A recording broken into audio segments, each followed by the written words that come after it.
MIDDLEKAUFF! Baby, hey! Sundays for two things, John.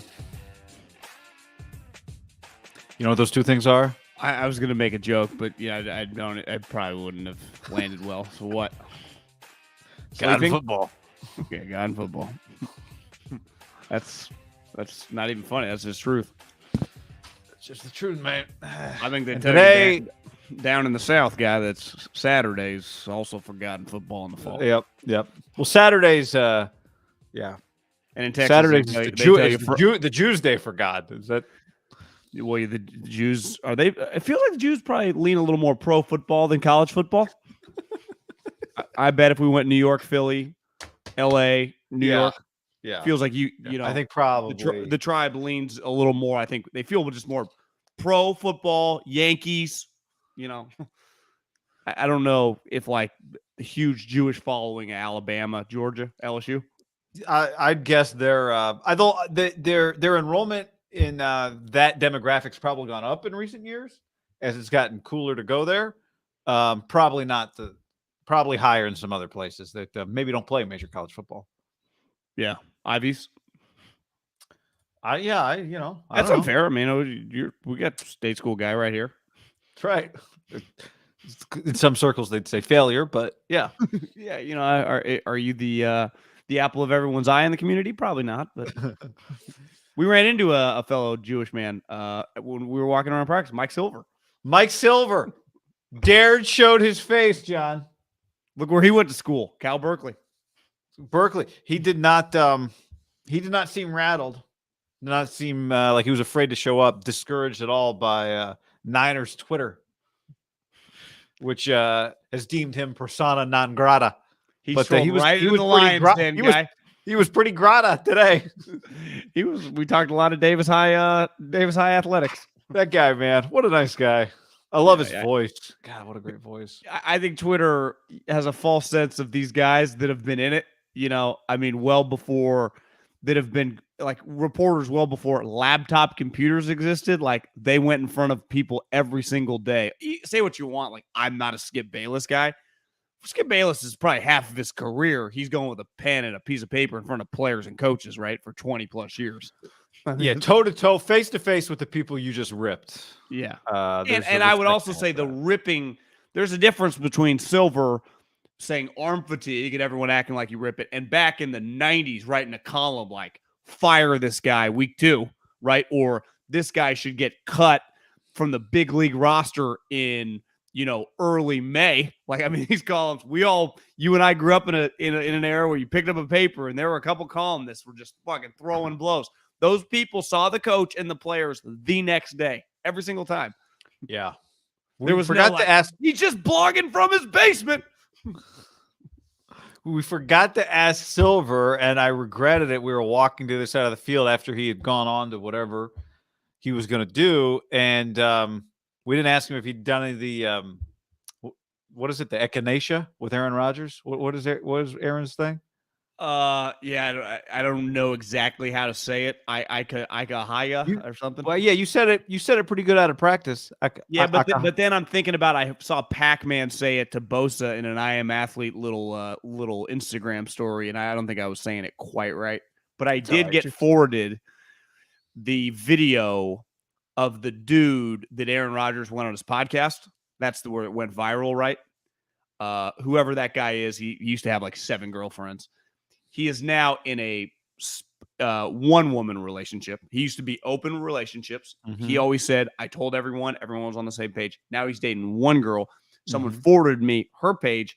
She's banging the drums with incense, singing. I posted it to Instagram. If you want to check it out, that's kind of the crew, That's not Blue. That's somebody else. Did you see the picture of the guy Aaron Rodgers did the interview with, who kind of, in a weird way, looks like Rodgers? He's got a tat, a little older. You know what I'm talking about? No. Well, the way everyone found out that he was doing psychedelics was on this guy's podcast. This guy's a famous guy. He's kind of in the circle of, what's his name? Aubrey Marcus is his name. Okay. And Aubrey Marcus's big deal for a long time was he was a swinger. That's how he got pretty famous. He was like a motivational speaker with some weird stuff, but he was in open relationships. No longer in it with this girl who posted she's really into it. So now Rogers, who, if you can see, they took a picture together. Okay, yeah, I see what you're talking about. Similar vibes. Marcus is a good-looking, kind of a little older, but similar vibes, and they're just vibing, guy. A lot of vibes, yeah. with psychedelics. We got to destigmatize it, guy. One haha on the stream says one ayahuasca session can cure lifelong addictions. That's what Pac-Man, the Huasca. Huasca, not, you don't say the A. Ayahuasca or something. I don't know. I'm on season 2 of The Sopranos. You're right on time. And once all the characters start dying in real life, I thought I should watch the show. Did they kill the fat guy on the boat already? Fat guy in the boat. They definitely killed a guy in the boat. Yeah. Tony was there and killed him. Yeah, one of their crew who turned on him. Uncle Pussy says, while the young guy, Daniel, is like, he's been shot several times, spoiler alert, and he's in the waiting room of the emergency room, and he says, positive vibes only. Uncle Pussy? Yeah, Uncle Pussy. Is that where positive vibes only came from? Did it come from The Sopranos? Because I feel like I became aware of positive vibes only, within the last, 3 years. I feel like old as not 2009 or whenever this show was. It wouldn't be crazy. I feel like Portnoy and Dave do that, and Big Cat do that a lot when they're gambling. Right. It's like they say it like positive vibe only when you're down 7 points. You need them to cover. Like, come on, we can turn it around. Yep. That's where, to me, positive vibes only is really coming strong from like the gambling community uses it. Like when you're not in great shape going into like coming out of the second half, like we need some good vibes here. Yeah. I heard it. I don't know if Uncle Pussy did say that's pretty awesome. Oh, he said it, John. Shout out to Endo, who was kind enough to take a photo of us. John MIDDLEKAUFF, nice tan. They said Niner practice on Sunday. Guy, you need some sun. I'm in the process of getting it. I'm doing the best I can. John does look very tan. Do you get a lot of consistent sun at the new place, or do you still get the marine layer? Good amount of sun. Yeah. Not as much marine layer as just 15 minutes closer to the city. Like, no, not. I could use a little. Maybe I could use a little help. You got to get outside those doors, a little sun jump start. A little jump start. Yeah, I would approach outdoors kind of like the cat does. Just get out there and roam, baby. Get out there. I can use a little help, artificial help. Yeah, I've been able to do that too. Amado Aquino on the stream says Tito's and Raising Cane's lemonade. Never had Raising Cane's. Have you had Raising Cane's? No, never have. Feels like they've kind of moved west, hasn't it? Have they? I've noticed them. I think a billboard driving to my mom's house in Davis on the 80. I think they put one in Davis actually. Raising Cane's. Huh. So yeah, I mean, I don't sleep on a good chicken chain coming west. Looks like pulling up a map here. Yeah, it looks like there's. I definitely haven't seen one in kind of the East Bay. I feel, but wouldn't put it past anyone to be somewhere. Davis, Vacaville, new one near the Oakland Airport. Right. Vacaville. Yeah, I passed the one by the. I've passed the one by the Oakland Airport. There's one in Davis. Yeah, I know. That's why I said they just put one in. That's why the billboard. Yeah, on the way. That's why. It's. You would think that Davis would. I guess it's doing okay. One just south of Sacramento. Yeah, I'll edit this stuff out of the podcast later. All right. But I don't see any in like Nevada. I think it's just I don't see any in Arizona. I don't see any in Utah. I don't see any in New Mexico. Maybe the guy has a soft spot for UC Davis.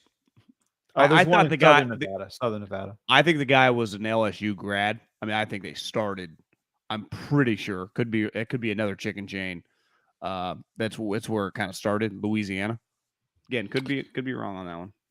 No, blah blah blah. There's one in Gustavo says there's one coming to Palm Springs, coming to Vacaville, Oakland Airport. No, Tom Jam says no H Wasca. Yeah, Ayahuasca? Waska. The chat is very concerned that it was a bad trade. Lance Alexander says terrible trade day. There was another. Yeah, there's been some trade. Crazy Lance how fat. comments. Listen. So maybe people were there. I don't know.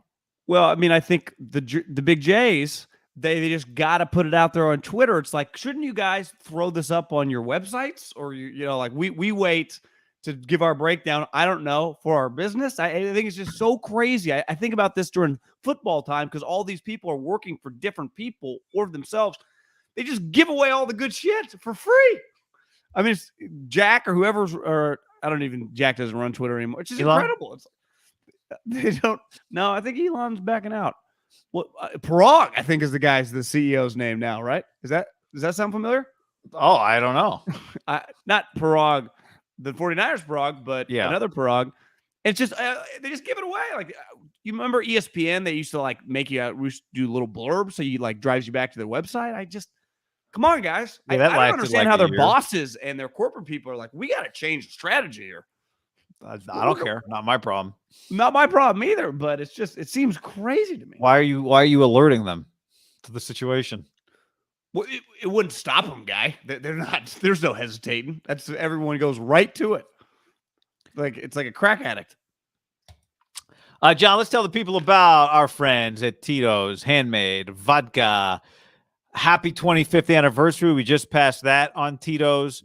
25 years Tito's been going at it. John in the Tito's hat and the Tito's helmet. That's basically you when the defense is on the field. You hold your Tito's helmet, you put your Tito's hat on, and wait for your chance to trot back out and take another deep shot. Would it be weird if I went to our next practice and I just took the helmet and I just held it on the side the whole time? Would that be weird? Would it be weird? Absolutely, it would be weird. Should it be done? Could it be done? Would someone come up to me and say, get rid of it? Or do people leave me alone? I don't think anyone would say anything. I think someone would be like, are you here for autographs? And you would say, I don't know. Is Tito Beverage here? I think some players might notice. Be like, bro, that's a pretty sweet helmet. I'd be like, yeah, I know, George. It is. Why don't you do a rep with this one? Yeah. Hey, Trent, I don't think the Players Association would approve of that helmet, but not quite as protective. Tell you what I did Saturday night, John. I cracked my favorite ginger beer. I spun the top off of one of my many bottles of Tito's. I filled the glass with ice, and I poured them all together. And I put Old School on the TV. And that was a good hour and a half, 90 minutes or whatever Old School is. It is the #1 vodka, America's original craft vodka. Since Tito Beverage built his own distillery back in 95, put his life savings in it, and started winning awards. Yeah, I had multiple John Dailies yesterday. I think about Tito's daily. It's a huge part of my life. I obviously wear a lot of their swag because I just want their branding all over me. And you should too. Go buy yourself a bottle of Tito's. Like you said, we're going to keep saying it. Take yourselves pictures when you guys are out and about. Football season, it feels like the drinking has a strong summer, but I feel like it gets ramped up, at least our core listeners because Sunday might as well be a Friday night for a lot of our people, and even Saturday as well. So show us. Remember last year, people sending us pictures like on the first hole with like a handle of Tito's and playing like a twosome. You're like, geez, you guys aren't messing around. So forward anything, Instagram or Twitter, it's just our names. Fire it, however, email, any way possible. We love seeing the pictures of you guys with Tito's. Yeah, we appreciate that for sure. Simple, smooth, every sip as easy as the last. Tito's Handmade Vodka, distilled and bottled in Austin, Texas, 40% alcohol by volume, namely 80 proof, crafted to be savored responsibly. Definitely please do that and have a great time and share it with us. Do it. Iceman on the stream says, is the lock of the week coming back? You know, for people who might be new to the show, and since the end of last football season, we have a lot of people new to the show. Last year, do you remember the numbers on the lock of the week? I think we got up over $4,000. I think we won. At one point, we had won, I want to say 13 bets in a row. Yeah. Well, one of them was like a parlay, so it paid out like $1,800. What were we betting a game? 300, I think. Yeah. We started in the shower thinking. I think we started with 500. What did we start with? 250 no, each? I thought we did like maybe 150 each and 300. Yeah, sounds right. I was thinking in the shower today, like first bet of the year, $500, 250 each. Niners Bears, I already kind of like that one. I like that a lot. So anyway, we had by the end, we ended up right back where we started because I think we put everything that we had left. How did we finish that off? Yeah, we got a little bored. We kind of made some stupid bets. It was, I think we just need to be boring, just hit like irons off the tee. I think we got bored. We're like, let's take the driver, 3-team parlay. Let's throw Lane Kiffin in here. Robert Saleh. What are we doing? We took Lane Alabama like minus 24, and it was like Lane. Yeah, it was just going back and forth. It was tough. Oh, that's right. We were going to buy Super Bowl tickets with our winnings. That was part of the deal. Yeah. If we'd positioned ourselves. The reality is, even if we got to like $9,000, we would be able to afford one ticket. Yeah, as it turned out, you're right. Yeah. We could have bought like VR headsets and pretended we were there. Yeah. Been outside in like the little lake that Stan built. Did you see the thing? I tweeted this yesterday. The Chargers put out a video, just run-of-the-mill practice video. Some like DBs doing some stuff, some D linemen. And I think the point of the video was like, look who's here. It was like Sean Merriman in like Chargers, shorts right next to Khalil as he's doing a couple like bag drills. Well, their field honestly looks pretty shitty. It just kind of looked old. But then when they went to Khalil doing these drills, it looked like he's in a hazard. Like if this was a golf course, it would have been a water hazard. Like where does Dean have these guys practicing? And I can imagine real estate, and especially the amount you would need, right, in Southern California to run a NFL football practice can't be cheap. He had to pick the cheaper land that he could find. Like he didn't find the premium land.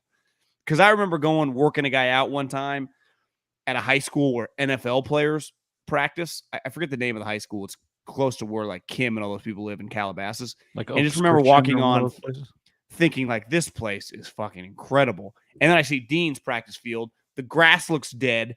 Khalil's in like literally a water hazard, hitting this thing like, God damn, this guy's cheap. I'm scrolling through a bunch of Twitter videos. I haven't seen that one yet. Yeah, it might be 2 or 3 days old. I mean, it'd be hard to. Oh, why can't they just practice at SoFi? It's empty right now. Asked Tripp on the stream. Well, yeah, John, it's theirs.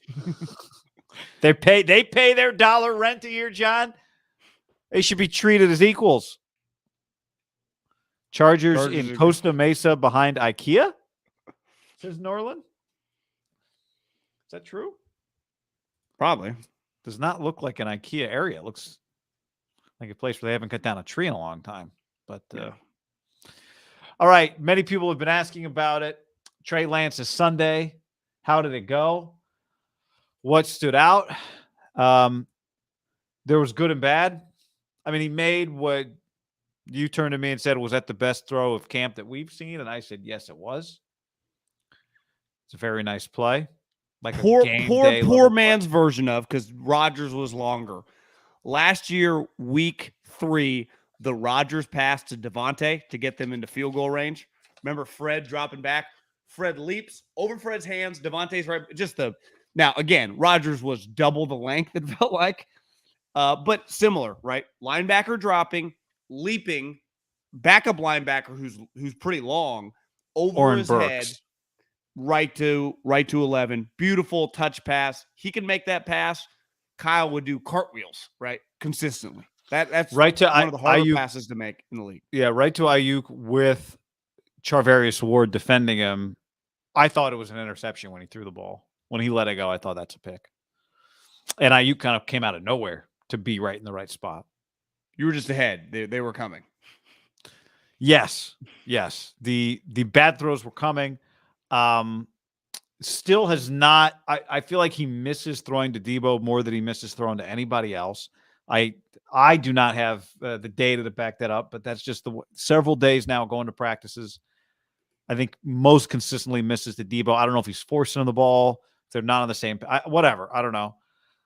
The interception to Fred Warner. I need to check the L22, John. I don't know who was in the area or who he was throwing it to. It looked just like Fred Warner was the only guy in the area, guy. Well, it was your classic Fred Warner pick, right? Now, in fairness to him, Jimmy Garoppolo has thrown that pick in games. Eric Kendricks, Luke Kuechly, that pick has been thrown before by 49ers quarterbacks in important spots. So it's not like we're coming, and we say this all the time. This is not a Tom Brady, Aaron Rodgers transition. Like, that play has been made. Shit. Now, Jimmy's thumb, it turns out to be injured. It's the pass against Tennessee. I remember he threw one of the worst picks you've ever seen. Last year, there was a pick in the Week 18 Rams game, one of the worst picks. So it's Jimmy is thrown, but it was that level, right? It's like if you're sitting on your couch and your guy does it, you fall out of your chair, right? You look at whoever you're watching it with, like, was this the National Football League? Like, what just happened? It's the worst picks, right? Because it's one thing like on a deep out, the guy times it. It's another thing, the linebacker, and you just like hit the linebacker in his numbers. And you're like, where's what?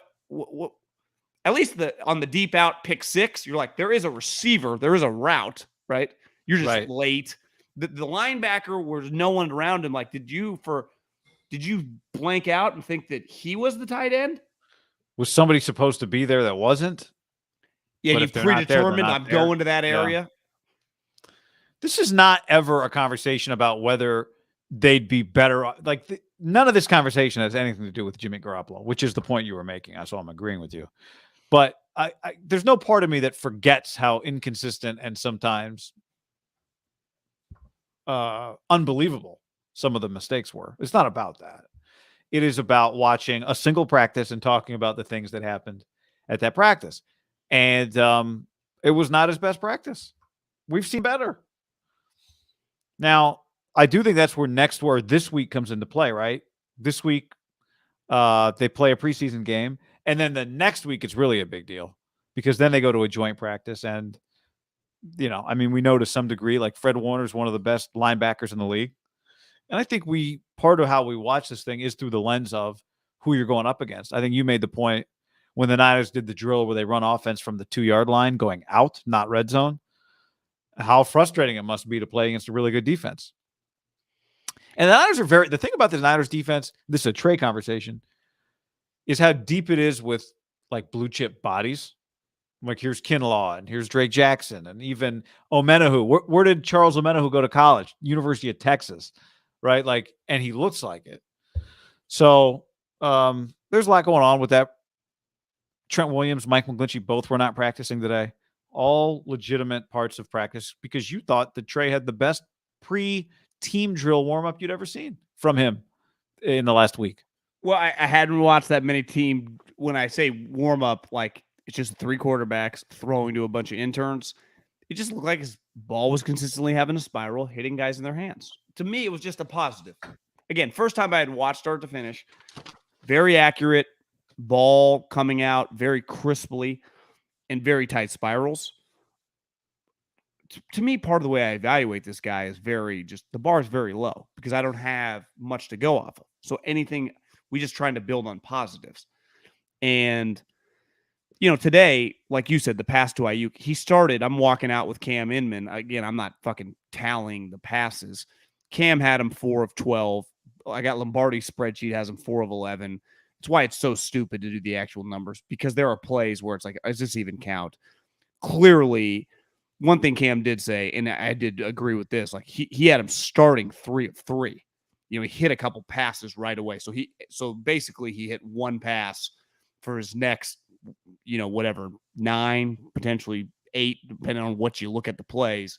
It was now he was not alone because there was a period where, backed up into your own end zone, basically. It looked like they were snapping the ball on either the 1-yard line or the 2-yard line, trying to go, technically in real football, you try to go 98. I think in that drill, you're just trying to get probably a first down, just get out of being pinned out. They threw like 4 or 5 interceptions. All the quarterbacks, right? It was a debacle. There were 2 plus almost a third, right? Travarius Ward dropped a pick. You're right. But Travarius would have walked in the end zone. The other 2 were kind of in the middle. One was deflected. It felt like standing there were 7. One was a Sudfeld, like rolling out, trying to drop a ball. I mean, a horrific decision, but. And this is what we talked about a little Lance on the did sideline complete watching. a swing pass out of the backfield in that drill. It would have got him to like the 5-yard line, right to the tight end, which that's a play that happens in the NFL. Like the majority of plays there, you're just looking to get a little breathing room and then hopefully get a first down. The 49ers defense is excellent. And I think so far through camp, subtracting Ayuk, they've really gotten the better of the 49ers offense. And you would say historically, the way training camps are viewed, before you get to Sundays, which are forgotten football, August is about working your way up. And usually the defense is ahead of the offense. I think when you talk to coaches, historically, they always tell you that. Offensive coaches, defensive coaches, maybe offensive coaches love telling you that. It gives them a little breathing room. But for the most of the practice we've been at, beside Ayuk, wouldn't you say that if you were judging it as like you had to give a winner and a loser, the defense would consistently get a lot of our votes of being the winner of the day? Like you said, beside Ayuk. Yeah, I would. And part of that is like Kittle's not really practicing, right? They're not, him and Bosa are on a pretty special plan of just like, we'll see you week 1 ready to kick the shit out of everybody. And Debo is not the ultimate practice player in the sense of some of the plays he runs are not going to translate to drills where you're not tackling. So part of why Ayuk is thriving, right, is he's a route runner. And that's a lot of this level of, football that we're witnessing. And so far, and Trey at this point in time of his career, and who knows if we'll ever get there, the Niners are praying, is not just some guy that's going to put on some Drew Brees clinic at practice, right? So it's a pretty big work in progress, which we've been saying for a while. Now today, I think is it more glaring when the defense is catching the ball than when balls are hitting the ground or flying over guys' heads? What's worse? I really don't. I don't know. There's that much of a difference to me sometimes. Like, I just think to me, it's on target or off target. Like, there was a ball that Ayuk jumped for today, and Jimmy Ward laid him out. If Jimmy Ward had caught that ball somehow instead of laying, like him and Ayuk, both of them to the ball, they hit, and Ayuk went down hard, and Jimmy Ward did the no-fly zone hand gesture. If he had caught that, I wouldn't have particularly cared from like a throw standpoint. You know what I mean? Like that throw was dangerous. Honestly, my heart dropped a little bit when they both went in the air. I'm like, this. Well, you could see it coming too because you saw you coming open. You could see Trey looking for him, and you saw Jimmy like come. It was just one of those balls down the middle of the field that Ayuk's going to go for, and it was scary. Yeah, they both hit and went down. And they both popped up. Especially Jimmy Ayuk. had no apology. There was no like, oh my bad. It was, hey bro, that ball was mine. But my point is, like. An interception on a ball that's a 50-50 ball to me is better than watching a guy in practice, not in a real game, than watching you miss some guy by 7 yards, right? So I have a really hard time. It helps me to see the interceptions and see the completions and incompletions. Some of these completions are not worth counting. Some of these incompletions are better than some of the other incompletions. There was an interception that Trey didn't throw, so we're not talking about it here, but on a deflected ball, like whatever. Just my point is the raw number is sometimes misleading. And I kind of look at just good throws versus bad throws. Was it picked or did it fall incomplete? Was it a good throw or a bad throw? So I don't look at them all that differently, honestly. Like I don't think bad incomplete in a practice we're talking. I don't think target misses that end up as incompletions are any less bad than interceptions. I think they're bad. Like these are practices. You can't be missing guys by. It's one thing if you're just, I'm only going to miss deep on this throw, but when a guy's open on the sideline and you miss him by 7 yards, and I'm not saying that's what Trey's doing consistently, but to me that's just as bad as you throwing out and Jimmy and Charvarius Ward jumps it and takes it to the house. Well, I got Lombardi's Excel spreadsheet up, and I think give or take he's. In terms of completion attempts, because clearly they're, probably could go 10 one way or 10 the other way. He has 130 attempts so far in team drills, right? Not counting individual stuff. 6 total picks, which, it's less than 5%. a throw pick. Just that number doesn't seem too crazy. To me, the number that is pretty glaring, which I do think represents what we've witnessed, is the other guys are Sudfeld 73, Purdy 67. Like, you watch them, they're just a little more accurate. Like, his accuracy, according to Lombardi, but I do think this symbolizes give or take percentages, is basically 50-50. And when you watch them, it feels like a 50-50 proposition on tougher throws. And is some of that they're just pushing the envelope? He's obviously missed a lot of deep down the field passes, which they have historically not run the last several years. But I'd say that's going to be part of his package, is pushing the ball down the field. Now, a lot of that is, we'll dive into in a little bit, the Debo thing, but I bet his percentage throwing to 11 is much higher than 50%, and his percentage throwing to 19 is well below 50%, right? That's part of like an overall body of work, represents, but it's really part of evaluating this guy when you factor in who he's throwing to, is you kind of got to go kind of deep into it and build context out of the percentage, right? Yeah. Ayuk's probably carrying that percentage, don't you think? I do think that. And I think Debo, and again, I think they're trying some of these throws in practice, or if you just did all the Debo stuff, it'd be that you would do in games. I think in practice, it'd feel very similar. I don't know how many throws like to the sideline, 20 yards down the field, you're really going to be throwing the Debo in games. So maybe there's just stuff that you're doing in practice. But you said 130 attempts. Is that what you said? Yeah. And how many picks? 6. So 130 is about a quarter of 500. And let's say he has 500 attempts, which would last year 500 attempts was that would have been 16th in the NFL. So let's say it's just the middle of the pack NFL attempts. Doesn't that feel high though? It does, but Jimmy was. I'm just trying to do some basic math. Jimmy was put like it into context. Jimmy was 440 attempts, and he missed a couple of games. Okay, so Jimmy wouldn't have been at 500, but let's just. You're right. So 480 to 500 is pretty league average, even if you're running the ball a lot. Yeah. Okay. So 130 is a quarter of 500, and you said 6 picks. So we multiply 6 by 4.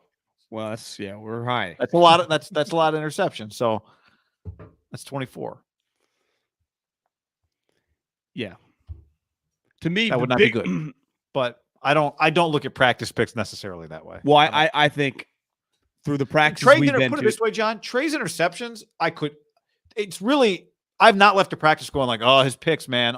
I have not thought. Well, I don't care at all. It's totally the incompletions that to me stand out more. Yeah, to me, a couple things coming in was like his arm motion.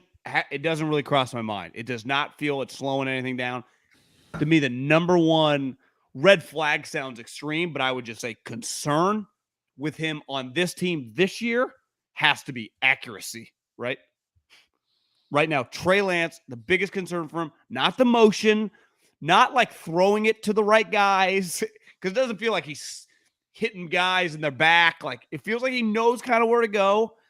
It feels accuracy. When he's throwing the ball to a guy running, even some guys open over the middle have to stop. It's just accuracy to me is clearly the biggest work in progress the guy's operating on, because it feels like he feels comfortable in the offense. Like, it feels like he's throwing to the right places, but the ball placement, and that, to me, this is going to be a fascinating case study just over the next several years. Inherited a good team, clearly a high-level guy, clearly works hard.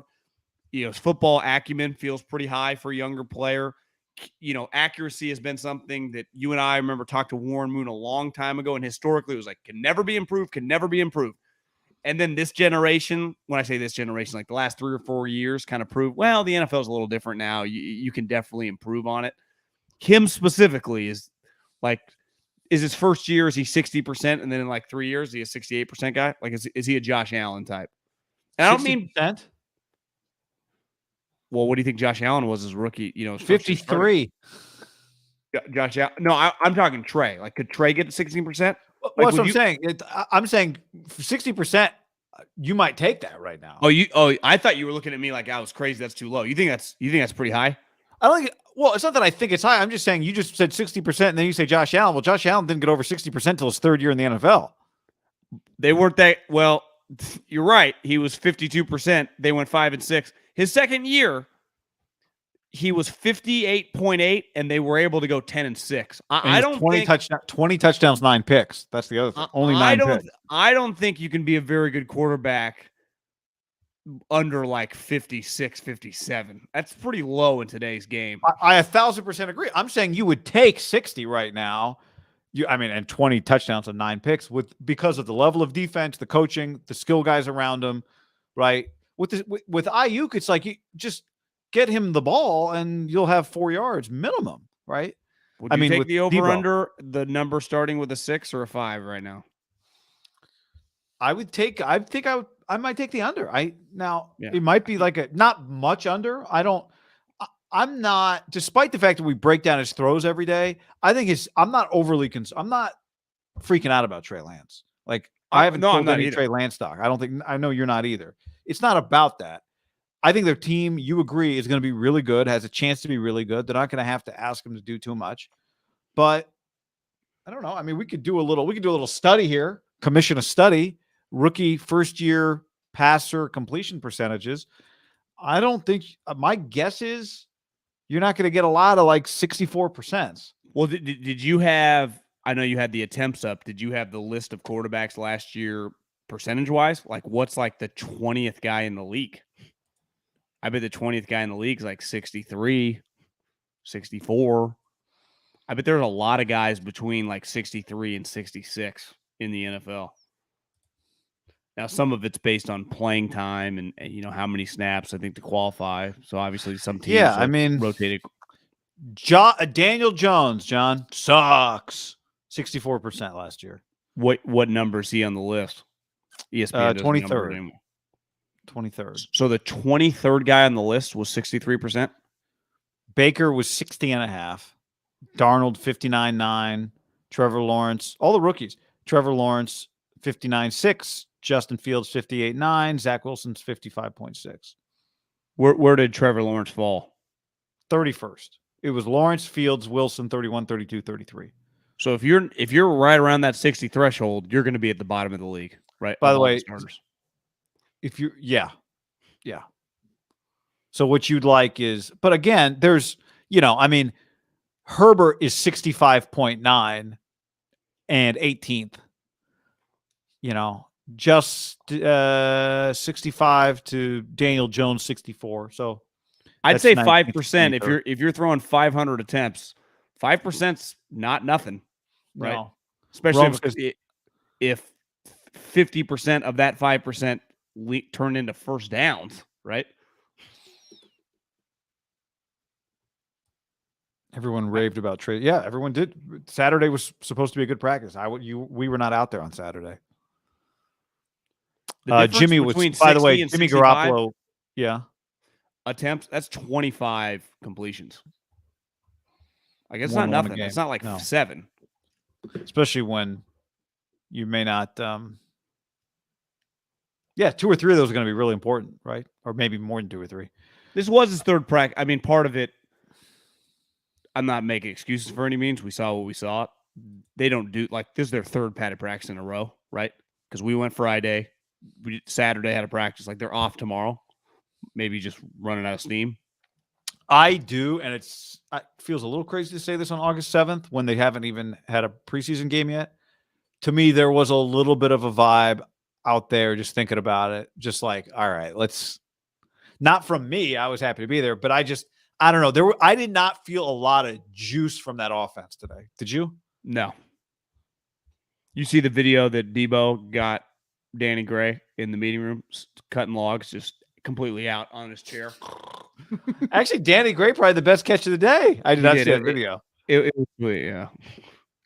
Danny Gray had a fantastic down the sideline, back shoulder, aerial twist, jump ball reception. It was cool. But it's not during a meeting. This is like during a break. Yeah, it looked like, between meetings or something, he's just out. Again, Debo standing, other guys like in the back, like just worn just out. exhaustion. Yeah. I definitely got just a let's get on to the next step of this off season or this preseason vibe today. I'm in agreement. I'm kind of ready for this. I mean, it technically almost is. I mean, for us, in terms of the practices close here relatively quick, and once the preseason games start, I guess by people listening to this on Monday, we'll be a month away from week 1, right? Because I think September 8th is Bills Rams. So that's, if I can get that in my head, we're officially a month away from that week 1 that week. That gets my juices flowing. Coming up on Thursday, John, it is Giants Patriots. Matt Patricia's debut as the Patriots offensive coordinator, maybe. Then on Friday, you want me to keep going? I guess so. Then on Friday, this is just on Earth.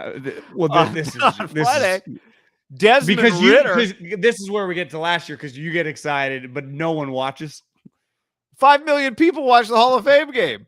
Yeah. Were you one of them? I was not. See, so it's like, but I like, you know what gets me fired up is logos and dates. Like I can sell you. I could be the promo writer for NFL Network. Like coming up on Friday at 6 Eastern, Desmond Ritter and the Falcons take on the resurgent Lions out to prove something, Then Packers-Niners in a rematch of the NFC divisional round where the Niners stole the Raiders and the Packers. Oops, sorry. Freudian slip. Stole the Packers' hearts. Then you got rich. And can Aaron Rodgers from 500,000 feet up in the air and another planet. Jordan Love. See, there you go. See, I actually don't. Saturday? I don't mind the Saturday. You give me like a 10 a.m. just kind of roll out of bed. Whoa, there Chiefs Bears are on. Like I can dig that more than my night. Like I'd fucking rather turn on a movie than like I agree. Lions Atlanta. Now I think it hits a little different. 10 a.m. just like, oh, there's Patrick Mahomes on the sideline. It just feels a little bit better, even though it doesn't interest me that long. I like the vibe of it. Trent McDuffie and the Chiefs defense takes on Justin Fields as he primes himself for Matt Eberflus's maiden voyage. See, we got a long way to go, guy. Matt Ryan and the Colts, Josh Allen and the Bills. They'll be playing golf, but at 4 o'clock Eastern on NFL Network. Yeah. Sam Ellinger will take the field. So NFL Network has a triple header Saturday? It looks like a quadruple. Wow, that's okay. I see. 1 o'clock, 4 o'clock. Oh no. Yeah. There's a 7 o'clock and a 9 o'clock. I don't know how they're going to do that, but maybe it's regional. You see that? Because Seahawks Steelers is at 7. Coming up at 7. Do the Steelers need Jimmy Garoppolo? Tune in. Cowboys Broncos, okay? Mike McCarthy was mad, steaming mad at the first press conference when they asked him if he'd be fired if he loses to, what's the guy's name? Nate Hackett. Nate Hackett in the preseason. Are all bets off? Then is Sunday. Is there a Monday Night Football game? Huh? Oh, this is just NFL Network. Oh, maybe this is, where's all the rest of the games? No, NFL Network's only showing me NFL Network games on NFL.com? Well, yeah, I mean, these are the game NFL Network has, or what my guess is. The other ones Fox is going to have some, CBS will have a couple. What's this? Well, it's just their schedule. They're NFL.com. Well, yeah, but I mean, their MLB.com doesn't only show me scores from games on MLB Network. I feel it's a little different just because football games. I don't know. I think we're going a little too deep on this already. God, I love how much you hate this. Let's just try to get to week 1. Do we have another Thursday? Oh, there's 2 Thursday games. Titans Ravens. Oh no, that's week 2 of the preseason. Oh, that's coming up on next week's show. Sorry, I don't want to jump the gun there. Again, you can do this segment as long as you log like Kyler Murray. I need you to log in like minimum 8 hours that we can talk about. Every game that you want to mention, you have to log at least 30 minutes of viewing time. I'm just here to write the promos. Yeah, no, you got to view. I'm going to write some promos for you next week, I think. The way these preseason games are, whether or not, I think one of the questions this week will be, is Trey playing? Who is playing? If Trent Williams isn't playing, then, can Trey play? And if Trey doesn't play, then Like somehow, some way, and maybe it's going to be just little throws, but him and Debo. It is do you think it's a big camp, a big early part of the season for Debo? Like, is there some pressure on Debo now that he got paid coming off one of the most unique seasons in NFL history to produce right away? No. Or is Trey going to get all the blame? I think Trey, because I know what Debo can do. And I know that, like, Debo, once the whistle blows in the game's ready to roll. I honestly saw Debo I'm talking doing about the games. I'm talking about Debo producing in the games. That's what I'm talking about. Yeah, because I think, like, now if he's dropping the football, then yeah, he would get some shit. But if, like, balls are flying over his head, it is going to go to the quarterback. And then the coach will just pivot and hand him the ball. But I think we'll or give him, like, sweeps and screens. Like, I think it's on the quarterback to figure out how to get on the same page. I think 100%. Pressure on the quarterback to get on the same page as a superstar. Yeah, I mean, he might be throwing the ball to somebody else. But I'm just saying when he throws it at 19. Because I was thinking about this driving down or driving back, is that the three guys that got paid, and we hammered it home, all represented by the same guy. It all felt like they fell under the same umbrella. You can't argue how awesome all three of them have been. And part of their story, what's cool, right, is they're all second-round picks. And they all, while if you meet all three of them, they're SEC guys. They went to Ole Miss in South Carolina. When we say the SEC, let's face it, we talk about like 4 programs. It's like LSU, Bama, Georgia, now kind of A&M, and depending on the year, like Auburn or Florida. But it ain't South Carolina, and it definitely isn't Ole Miss. Like, they had a historic season last year, won the most games ever, 10 games. So it's like those two guys come from 2 of the shittier programs, yet they are dominant players. DK lost his quarterback, who's like one of the great deep ball throwers of all time. We all make fun of Tannehill, but Tannehill got him the ball. And listen, like Jimmy and 19, they had a rapport because when all else fails, that's who Jimmy went to, him and Kittle. Like, one of the things we're saying all camp is like when all else fails, Trey goes to his best friend. Yeah. And it's just turns out to be a really good receiver. Who's really good. Yeah. But part of it is you just know. One thing that made 19, like, how are you going to pay Debo like DK? DK's got 29 reception touchdowns. Debo only had 10. Remember, part of it was like, well, you can't quantify what Debo does. You can't relate him to these other guys. That's all we ever heard. And we were cool with it. We're like, yeah, man, I witnessed it. Can't quantify it. Shit. I don't know how you sum that thing up. He's sweet. I do think he's not a normal wide receiver, though, even though he plays that position, right? Like DK and AJ, one thing at the end of the day they always have is just enormous size, right? Or, I mean, they are enormous human beings. Yeah. And their size is kind of a point of difference. AJ especially. To me, AJ plays like a basketball player. DK is like this combination of size and speed. Debo's not big. He is, of all the guys, the list that you had of all the 30 wide receivers when we were talking about Ayuk, can he get – a lot of those guys are just 6'2" and over. And I do wonder, Tyreek, small player, but he's always wide open because he's one of the fastest players in league history. I think one of the knocks on Debo is like, not a great route runner. Like that, Ayuk's already a better route runner than him. But no one would ever argue like Debo was easily non-quarterback, one of the best players in the league last year. Why? Because he's an incredible football player. And I think where he really separates is just the ball in his hands. And that's where it's on Kyle. This is a hard deal for Kyle if he truly doesn't, because I don't think he wants to run him that much, right? Like he did last year. And he won't have to because they have running backs. But how do I get the ball in his hands? Because at the end of the day, the ball in his hands, in Deebo Samuel's hands, is our greatest advantage on offense because he's our best player with the ball in his hands. Like that's our greatest attribute as an offense, is it not? Deebo Samuel in space. Ball. Yeah, I think one of the things they want to find out is can one of their attributes be throwing the ball down the field, right? Which was it was definitely putting the ball in Debo's hand was without question their greatest attribute last year, right? Yeah, but that's something Debo's not going to be involved in. Probably, right? What's that? Their deep passing game is not going to involve them. Yeah, well, the times they've tried to throw the ball down the field to Debo's not open. I mean, he's got a DB right there. Man, maybe Brady or Breeze would put it in a spot where only he could catch it. Well, why? Because Well, his play speed, he plays faster with the ball in his hands than he does running with the ball out of his hands. It's kind of weird. Like, it's kind of rare. Like, DK flies without it and with it. I mean, DK's most famous play is literally running down a guy, right? Yeah. Like, Debo's not running down the guy. But no one would be like, yeah, Debo's slow. Everyone's like, God, no one ever caught him. Because they didn't. So it's weird. That's where he is.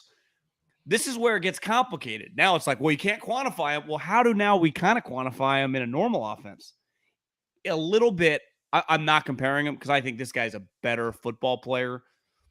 Remember, part of it, like, let's make Kaepernick a drop back quarterback. And it was like, this is a dumb idea. Like, let's make Debo a normal wide receiver. Like, is that a great idea? Yeah, it's a good point. Like, is his energy best spent running 15, 20 yards down the field without the football? Not on the sidelines, maybe in the middle of the field.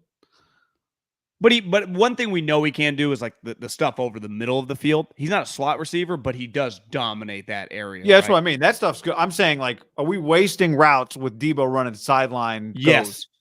Yeah, like, that's clear. Unless it's a specific, like he does for use check or whatever, like use check's wide open. You know, those type plays where you just kind of roll. Like, I would not just run normal routes like you would with Tyreek and DK, just like go deep, right? Consistently. I'm not saying you got to have a different pitch and do it every once in a while, but I would factor other guys into those roles over 19. And why would they? Are they just? Isn't this the time to just feel kind of what? Like, is this going to be a role? We haven't asked him to do this at all. Don't you think Kyle would scrap that? Doesn't that make a good coach? Ask players, like, you don't ask Kevon Looney to shoot threes, just like you don't ask Steph Curry to back guys down in the post. Like, is it part of it? Like, ultimately, Kyle, what makes him so great, you say, as an offensive play caller, when we say scheming, I think we mainly mean with Kyle, like, design of plays, but also the way he designs them with who he's using for those designs is what makes him a pretty special play caller. But this gets back to, like, are they just using Debo like they used to? And it's like, well, yeah, maybe. Well, you and I were talking about this the other day at practice, but Patrick Mahomes had the lowest percentage of tight window throws in the NFL last year, 8%. The only guy under 10%. Even though when you watch Patrick Mahomes, it feels like he's making tight window crazy throws all the time. But most of his throws are dudes wide ass open, right? You said less than 10. That percentage was the number of times that he threw a tight window throw. The percent he threw tight window throws 8% of the time, which was lowest in the NFL. So all 92% of his other throws, guys are considered quote unquote open. Yeah, I guess they're not tight window throws. That's pretty. You're right, because it feels. If you watch the Chiefs game, you're like, Jesus Christ, those last 3 passes by Mahomes. But but there's probably so many other throws where it's just Tyreek's 8 yards ahead, or Kelsey's just bigger, or whatever. Just dump down to Clyde Edwards-Helaire. So, the key, I think, one of the first keys to completing passes is open receivers. And, we saw it with Shanahan. You can really control Debo. And there were many throws, and this is not just around the line of scrimmage, where Debo is just wide open. Somehow, even though you think everybody's focused on him, and yet somehow Shanahan gets him open.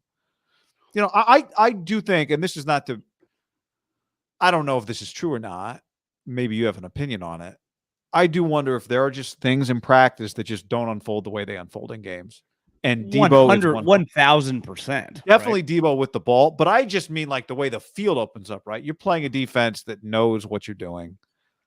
It feels to me like the 49ers offense is at a disadvantage when against its defense. And not just because its defense is good. One thing I feel very, very confident about is that Debo will be 100% always used correctly with Kyle Shanahan. Right? Just like Tyreek became a Hall of Fame player and Kelsey did with Andy. Why?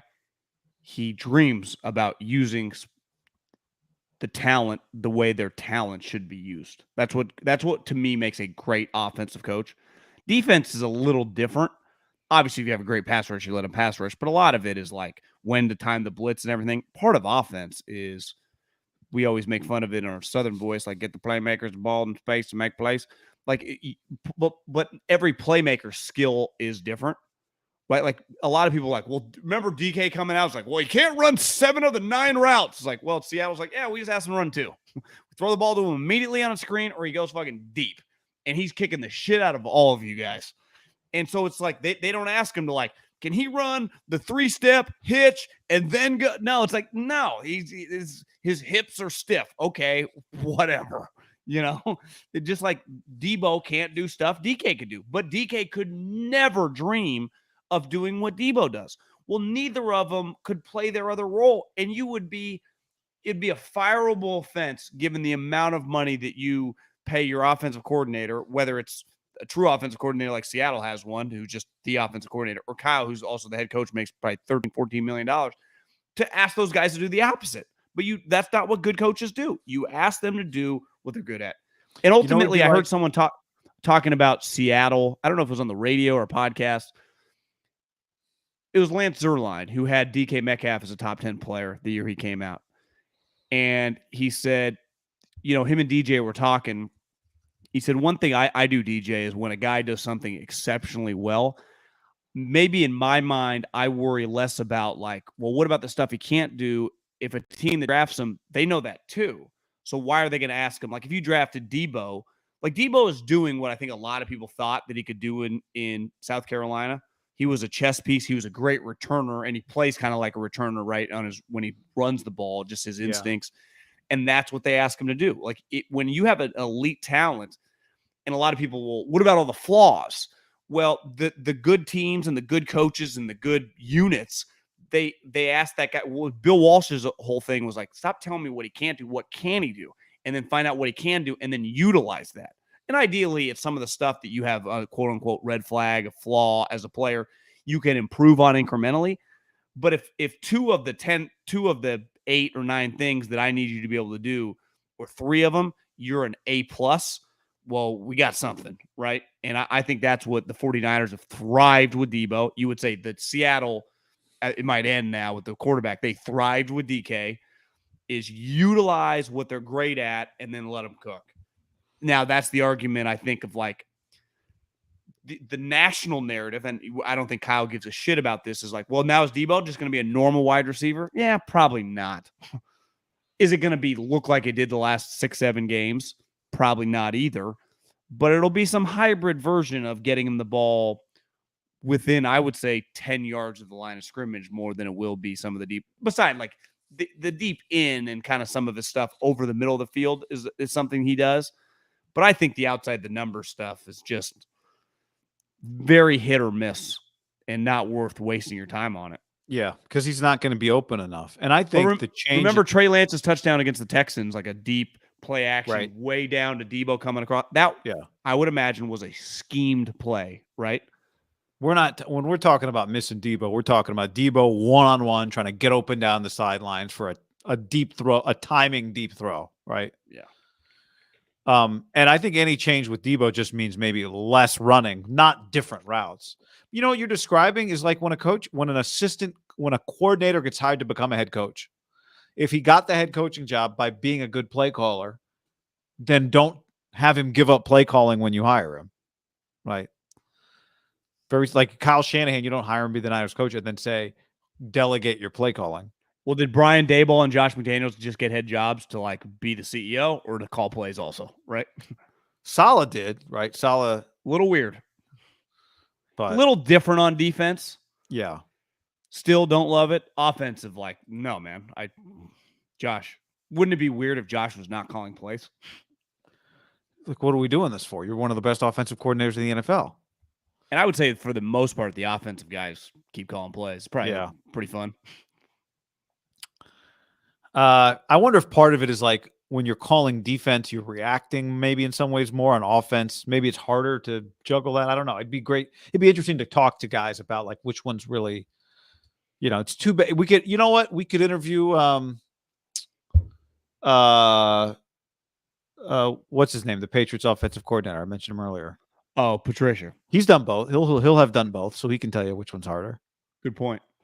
You want me to send a request to Bill's guy and see when we can get Patricia? Send a request over to Bill's guy. Pete on the stream says, I'm thinking Kareem Hunt for Jimmy G. Thinky emoji.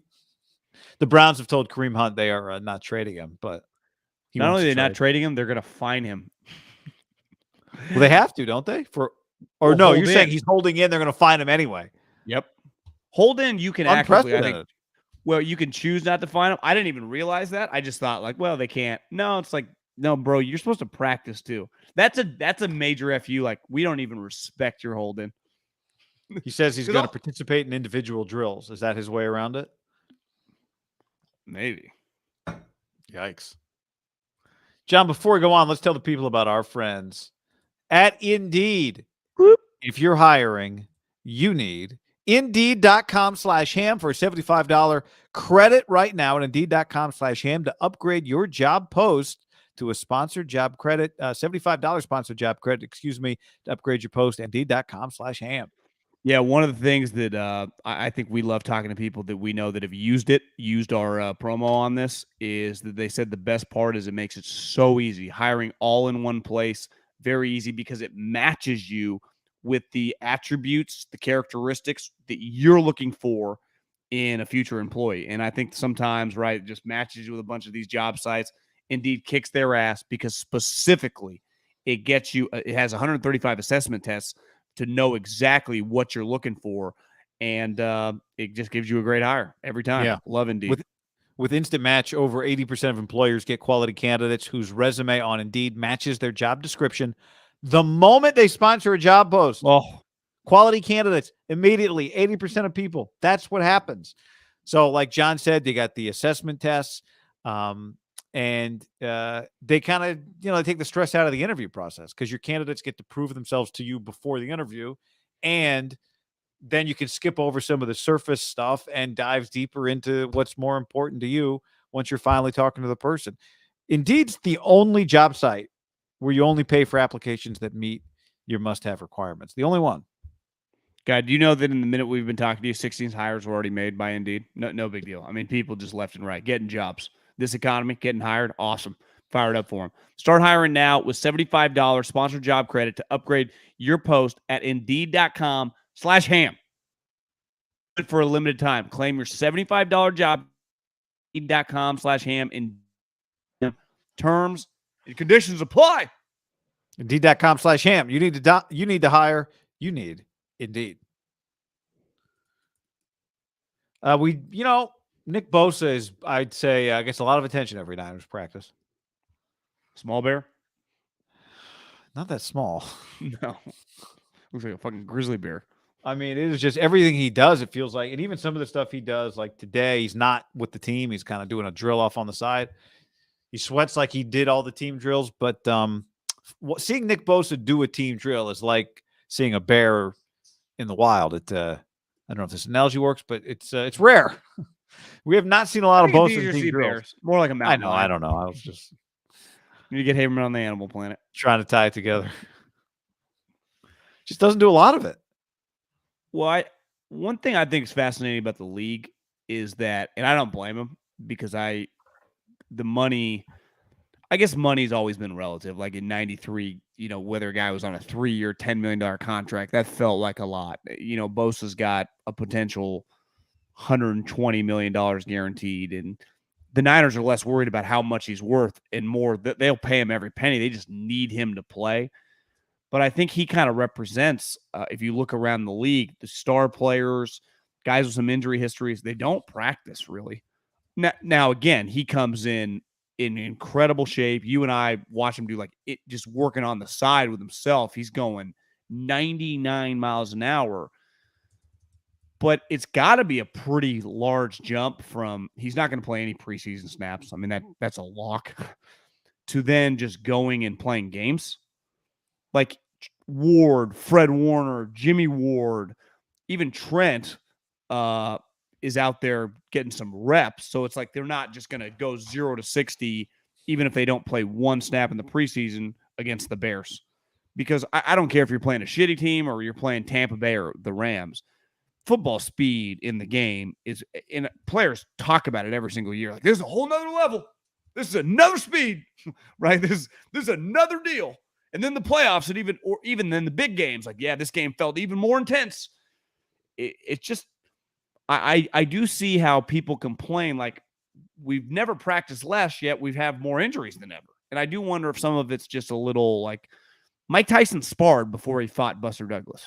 You know, Oscar De La Hoya and Floyd Mayweather, before they fought each other, would spar getting ready for the fight. And historically, like LT, Reggie White, like do you think if you and I, if you just could throw us into like a 92 Reggie White with Mike Holmgren, or 1987 Belichick and Parcells with LT and Harry Carson and some of those guys, I would imagine they're taking the majority of the 1 reps when the defense is on the field, right? Yeah. Or, you know, the 85 Bears. And I'm not saying that is like Kyle and all these coaches are crazy doing this way, because I would agree with them. I would throw up on the field if I was a GM or head coach and a guy like Nick Bosa went down in middle of August. But like these guys do get hurt a lot now, it feels like, in the games. And I just wonder if there's just no one questions and we're just using Bosa here as an example, but I think a lot of these guys now, how hard they work. There's no like just drinking beer all summer on the lake and then come back and coach gets me in shape. Like those days are dead. Bosa's working out 365, training for football with his family. Feels like he's off sparring somewhere with somebody, like football sparring, you know? Yeah, he is. But they're clearly like, you can only do so much working out, and even at these practices, without doing the drills. Like ultimately, like Jimmy Ward today and Brandon Ayuk, you don't get that anywhere else. Those guys get right outside of the Niners facility or outside of when the pads are on. That does not exist as a guy, like that play where they collide. You talk about those two guys in a major NFL collision. Yeah, I'm just talking like, isn't that football? Like that, and you're football. Trying to avoid it in practice, like even that. And they're trying to avoid it. Yeah, they're not trying to take each other out, but it's just the feels of that. Like Nick just doesn't get the feels. Kittle even now, and again, I'm not saying that these guys aren't going to be ready and kick ass. I'm more talking about injuries, right? It's just is this the right way that the NFL is doing it now? And we're never going back. It's only going to get worse. But for a long period of time, the best players in our life practice all the time and just didn't feel like they got injured that much. Yeah. You know, there's a school of thought that practicing less actually prepares you less for the real thing. And so you get hurt doing the real thing. You think Cal Ripken's his record's untouchable in baseball? I think it's fair to say, right? I think it's the most untouchable. Yeah. But I think that's kind of symbolic of modern day sports, that it's just different times, or 2022. I'm not trying to hold on to the past that way. I just feel like we had less injuries when we were kids, right? Like these guys were not taking rest days in the NBA in 1993. And if you look at some of their game logs, they're playing 79 games. Yeah, I guess I think you're right. But one question you'd ask if you're doing the study is, were there less injuries, or did more guys just play through injuries? And their careers were less long? Yeah, well, like not ACL injuries. You're not playing through that. But did guys play through stuff that today you sit for because you're just worth more and there's more money on the line, and you know, you have more power as a player to say. I understand all the variables. I know you do. I'm not. It's all those things are different. And in some ways, maybe someone would argue playing through some of that stuff made you stronger. A lot of guys played through pain for sure. Playing through fatigue.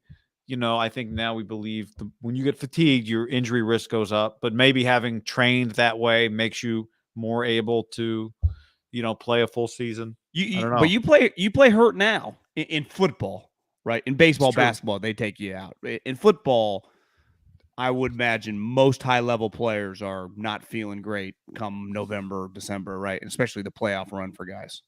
Yeah. Again, I'm not just gonna be like John Smoltz battling elbow pain, icing it up. We had a no-look pass I saw that went viral on Saturday. So, yeah, I saw the quote was, "Coach is a little relieved. McVay's a little relieved that he showed up." I don't know that it's going well, but I think it's a legitimate question on Bosa, especially because Bosa does have an injury history, right? So multiple injuries in his history. And I understand, I don't think I would do it any differently because he has multiple injuries in his history.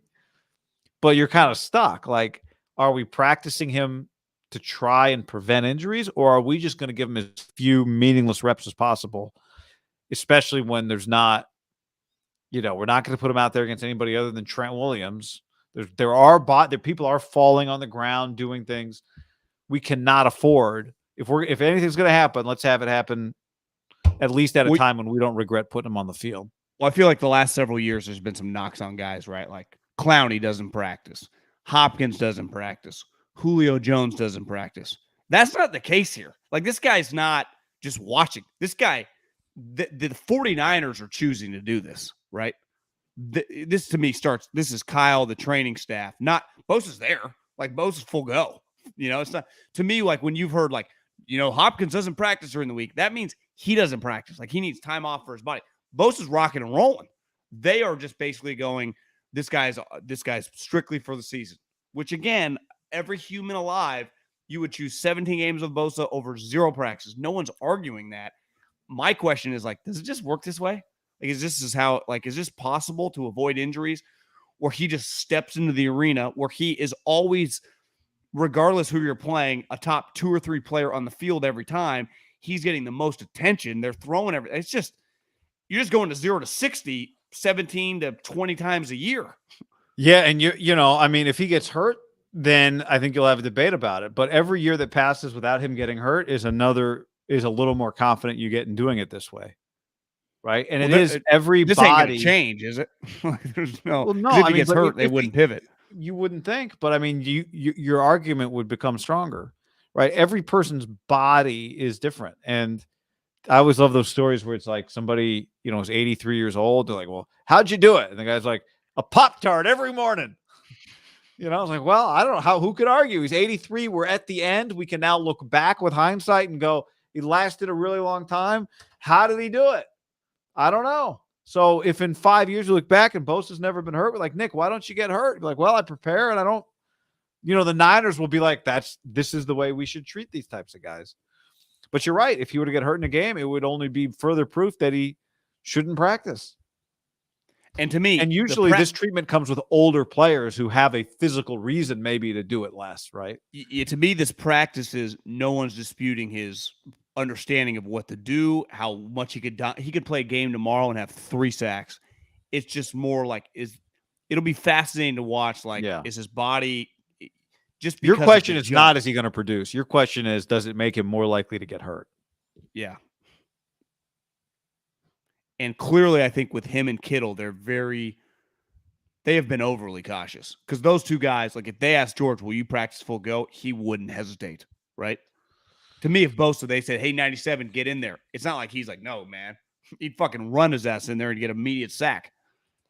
If he was in today, like in his civilian clothes, and they said, go put on pads for the second half of practice, he would do it. But, like, for example, what I don't quite understand, I'd be fascinated, they never give out this information. This is something they view very top secret. If Armstead hadn't got hurt, like Armstead was just normal Eric Armstead at practice, he's in there. So, like, why is it cool for, like, him just to be in there and get ready and Nick not? Just because his injury history? One guy has been more durable? It's just that simple? I mean, what's the logic? I don't know. Because then, hey, you practice Armstead, and boom, someone falls on his knee, he's injured. Part of it that's might my whole thing always with football. It's like, you can kind of play these games, you can kind of rig the game. But John, Bryant Young just got in the Hall of Fame. A helmet fell on his leg, and he had a compound fracture on the field. His bone was sticking out. Part of it might be that Nick does prefer it this way. There's possible. That could be a Bosa family thing. There's just like, although Joey, I don't know, it'd be interesting what's Joey doing, but I don't know. Joey's always been the other thing, I guess. Coach, I prefer to get my work this way. One element of this overall could be like, I'm a year away from getting huge money. Just let's make it through the season, and then maybe more likely. But it doesn't feel money wise, but I don't know. It just crossed my mind. It's an interesting thought. It doesn't feel like that either. Right? That something will change then, because in a way he has a presence that is a leadership quality. Like, he's off to the side talking to Trent, watching some of these things happen. Yeah, he does not practice with the team drills, yet every single player says he's having the best practice. What are they basing that on? Do they just show the blocking dummy is reporting back to them? They just show some of these clips and everyone's like, Jesus, look at this guy.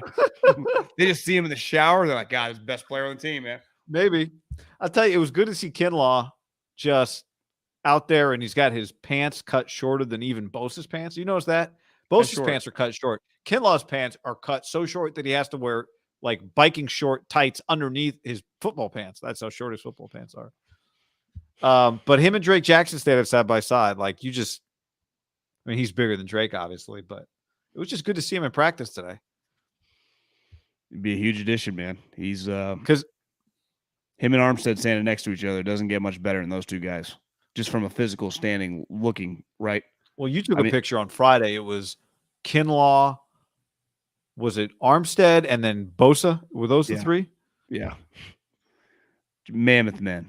They have a chance to run a defensive line with those three and Drake Jackson that I think if all three are healthy, or all of them are, healthy. Whew. Did you see there was a video going viral of obviously Drake Jackson doing the flip, but other guys did flips. No, and some of them were DBs and linebackers. None of them got remotely as high as Drake Jackson. So I think the one thing you see is like Drake Jackson and Kinlaw bring something to this team. Now, Drake has been completely healthy and making plays. Like Kinlaw's one of the I would imagine one of the better looking players in the NFL. And when I say that, I mean in a league full of freaks, like his size, muscle mass, height, weight distribution. It just, I mean, he looks like if you just drew up, like, what would you want in just a sweet defensive tackle? It'd be like, 6'6", 335, but not that long, quick twitch, line him up anywhere. You wouldn't be like just 6'1.5", bendy. You would make him a huge, huge human being. And the Niners have two of them. Now, one of them is a good player. We've seen for years. He's basically essentially a team captain. He's sweet. He's turned himself into a fantastic player. I respect the shit out of his just growth as a player. It's remarkable. I would imagine a lot of people in the I would imagine a lot of people in the NFL, would consider like, I missed on that guy. I thought I didn't like the pick. We were doing a show that night. I didn't like the pick. Well, because what did you notice the other day? You do, I guess people do two things on a football field. Some of the quarterbacks and punters and kickers do golf swings. He did a little AI crossover. He did that. And then the little finger roll layup thing. Well, the knock on him was, he kind of has basketball mentality. Yeah. And we're not talking like 1991 Pistons here. We're talking, in football realm, that's kind of a knock on your toughness. It's not a knock on him as a player. But you put him and Armstead, him and Kinlaw next to each other, and you could roll those guys on the field at the same time. And if 97's on the field at the same time, regardless who the other end is, they got about 7 of them. But whether it's Drake, whether it's Amenahu, whether it's Willis, they could roll bodies off the edge with those 3 guys. It probably wouldn't matter. Kasarik might be able to get you going, Haberman. It's just a speed rush guy, right? Do you agree, though? If you have those 3 guys on the field, whoever that other guy is probably going to just eat. Yeah, I think they are that position group.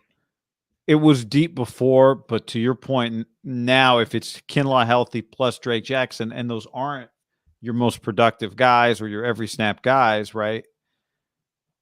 That's pretty high level talented depth. That's like you really see it when they're all healthy and out there. And Armstead's not out there right now. But you just see when you start looking, and it's like the 2s or the 3s, and there's a Amenahu who's huge. It's pretty impressive. Well, what do they always say in college? What do they always say in college football? Right, the biggest differentiating factor at the highest level, and why consistently the same teams win the national championship, isn't always they have Trevor Lawrence, even though they did, but you don't need to have the number 1 overall pick at quarterback to win. It's their lines, but specifically their defensive lines. If you look, Ohio State has had about 15 of them. Alabama's had all of them. And now look who has them, Georgia, and who just won the national championship. You would say, looking back at that LSU team, little bit of an outlier, but they just happen to be built more like an NFL team, like great quarterback, unreal wide receivers, like kind of an unfair squad. I'm not saying their defense was bad, but it wasn't quite what consistently wins. And I do think that rings true in the NFL as well. Like good defensive fronts. The knock on Cincinnati last year was like, their O-line's not great. And it wasn't. Yeah. Burrow made plays, but their defense was flying around. Hendrickson was an incredible signing for them, right? I mean, they were good up front. I mean, the Rams have had a one-man wrecking crew for about half a decade now in Aaron Donald. When you can dominate the point of the Eagles, they ran the Oklahoma offense. But what did they have? They had a good defensive line. They've had one consistently. They won a Super Bowl because they had a good defensive line. The Niners last year, I mean, you would say their defensive line kept them alive at times, right? And even, was it Travarius? I heard someone say this. Actually, might not even have been a Niner. Oh, it was J.C. Jackson. Not taking a shot at the Patriots. Honestly, probably more of a compliment to Khalil and Joey. He's like, you think I got a lot of picks before? Holy moly. The defensive line here with those two guys pressuring the quarterback is going to make my job way easier. And imagine if the Niners defensive line. Don't want them to get there too fast. Ball's got to come out for it to be a pick. Imagine if the Niners defensive line was average last year with their DB play at times. It could have been. They wouldn't have sniffed the playoffs, right?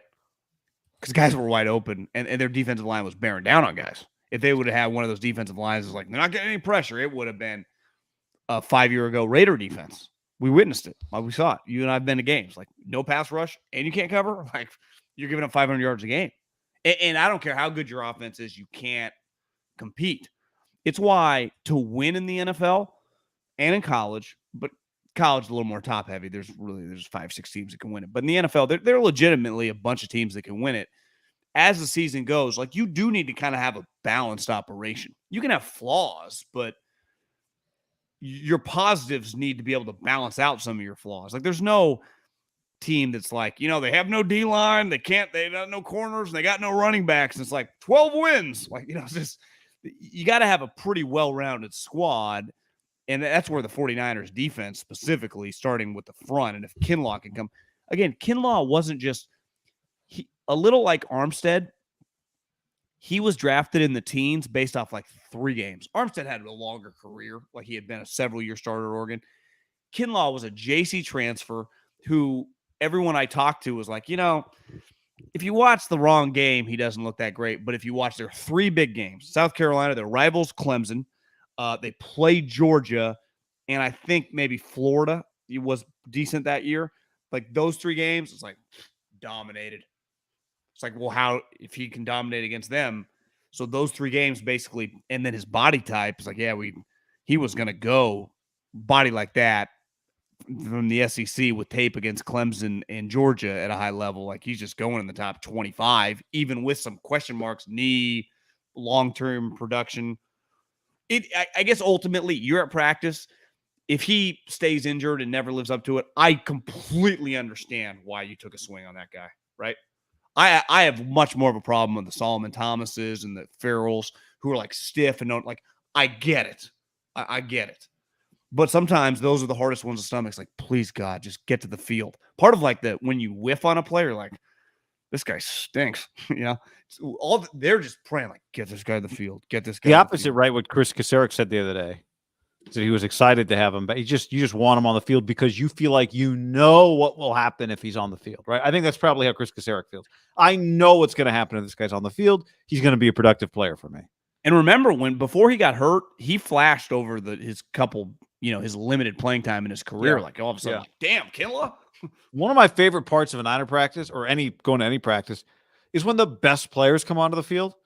But when you have a practice, it's like 11 guys line change, right? It's like hockey style, full line change. In a game in the NFL, there's a sub here, a sub there. One guy runs off, one guy runs on.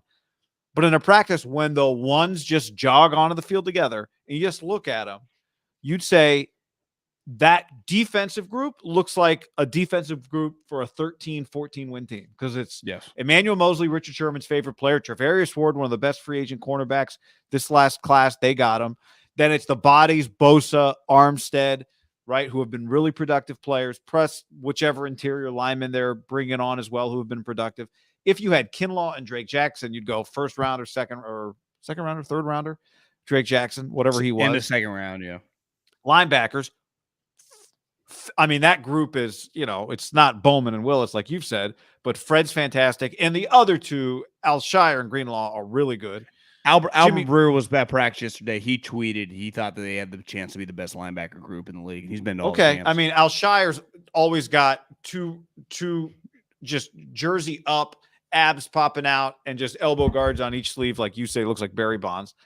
And then Jimmy Ward, one of the most versatile safeties in the league. Like, that's what one of the best defenses in the NFL looks like, and they have it. They have it. And but anyway, but like when Kinlaw's out there, it just if he adds to the unit without question. Like there is no question. Like, does he even belong with this group? Like, yeah, and they know it, right? You can tell the way Armstead boasts. Like they're no dummies. That's the thing. The team knows it, right? They want that guy to play, and you know, it's the hard part about I think being a GM. You know, when the doctor's like, degenerate knee. Well, can he play 4 seasons? Does he never really get to make it through a season? He's going to be a pretty big test case. Yeah. Can we count on him or not? Availability, the best ability. Felt like today was the most snaps I've seen him play. Does that feel like to you? Just thinking about it? Yeah. I feel like I thought it was his, I thought Friday I don't think he was Friday was that he was. I thought he had great body. Not that I don't like to go over the top with body language doctor stuff, but I like playing body language doctor, as do you. Most people do. I thought he looked like he was having a good time today. There have been some other practices. Even this year, there was one where he was padded, where he like go in for a snap and then they'd pull him back out and he would just kind of be standing off to the side on his own. I thought he was pretty fired up and engaged. I'm not saying he wasn't engaged. I'm not going to pretend like I'd watch every one of his snaps over the last week and a half, but I thought he looked like he was feeling good today. You know where I think body language does matter though? And I think I noticed it. I just had the second TV on. I turned on the TV the other day and it was just my second TV had the NFL Network on and it was the Raider game. Yeah. And it was the second half. But they, it was, the broadcast is giving up on the football. It was more about like interviewing people, showing the Raider sideline a lot. And you see it a lot in preseason games. Like you can just tell confident players, like it was Crosby, Devontae, and Derek. You know how you just carry yourself like, I'm a fucking NFL stud. Yeah. And I think when you go to these practices, like Trent carries himself, Bosa carries himself like that, Eric carries himself like that, Kittle. I think today and even on Friday, like him around those guys, it feels like, and part of, the Grant blow up, he felt like he's getting kicked when he's down. And you could see it when they argued, like, it's like he had lost his confidence because how does he prove it to everyone? Like, you guys are acting like I'm some scrub. I'd fucking beat up half the NFL. Like, I just give me a chance. I'll shut everyone up. And now that I think he probably feels like I'm back, I'm playing, I'm not hurt, I don't feel pain. Like, watch out. And he starts carrying himself like one of those guys, because in his mind, I'm a blue chipper. I'm a top 15 pick. I'm bigger than everyone out here except one human being that's like team captain and makes $18 million a year in Armstead, right? How in his mind does he not view like, what? How's this not going to be successful? As long as I'm pain free. And then Kaceric's in his ear, like, time to eat, buddy. Literally and figuratively. And when you're a first round pick, usually lots asked of you, right? You got to think like if you're him, if you're Kaceric, you're telling him, look, man, I don't need you to go get 7.5 sacks. Like that's not what you're here to do. We got other people to go do that. I know it feels like all eyes are on you because you're a first rounder and there's a lot of pressure and you've been hurt and all this other stuff, but you don't have to do it all like that. I think, I don't know. That'd be part of my message. Like, man, just start with one, just square one. That's all we need. Yeah. You got a lot of help, right? There are a lot of people around here to help you. Not everyone needs ayahuasca to get into a good place. Not everyone needs, was it ayahuasca or just Huasca? I think I just screwed that up. I don't know. Will Anderson, Alabama team photo. If you're listening to this podcast and not watching it, the photo is just. I didn't realize he was standing next to him. Bryce Young just smiling, so happy. If you're listening to this podcast, you don't know what we're talking about. Just go to Twitter, type in Will Anderson, and look at the death stare in the Alabama team photo. It looks like he's wearing like eyeliner too. You know what's going to be a huge talking point all year? He's going to get the Zion treatment. Why is he playing? Why is he playing? Yeah. I had someone tell me close to the program he didn't take any NIL last year, not because he wasn't worth 7 figures. he didn't want it to ruin his focus. I've heard he is a serious dude. Like, he is just there to kick the shit out of anyone in a different color jersey in front of him. You know why he plays football? He loves football. I'm telling you, guy, it is going to be, and God forbid, if he were to get even dinged up like a rolled ankle, your Twitter account on Saturday afternoon when Alabama was playing, media would have a field day. What is he doing? And you look in those eyes, you think that guy wants to leave Alabama and go train in Malibu and lift weights while they're playing football? Let's look in that guy's eyes. That guy wants to hunt. And why wouldn't he? No one can block him. 6'4", 243 at last, according to Wiki. Let's check his You know what would be cool? It would just be a big win for like football guys, non-quarterbacks. Heisman Trophy winner? No, he's so good. Let's just say it's like he just has the same, like a similar season like last year where he's just unblockable. Let's say he gets 20 sacks or something. Even though the quarterbacks viewed really good, he's like, I just got to take this guy number one. He goes above the quarterbacks to a quarterback needy team. Is that possible or impossible? I think it's possible. If he's just viewed like this guy might be one of the best players in the history of the NFL. Yeah, I think it's very possible. We do this every year. You and I, we go through the list of teams that really could draft a quarterback, and it always feels like no one has a quarterback, and yet usually that list is like 9 teams, right? Would the Jets take a quarterback high?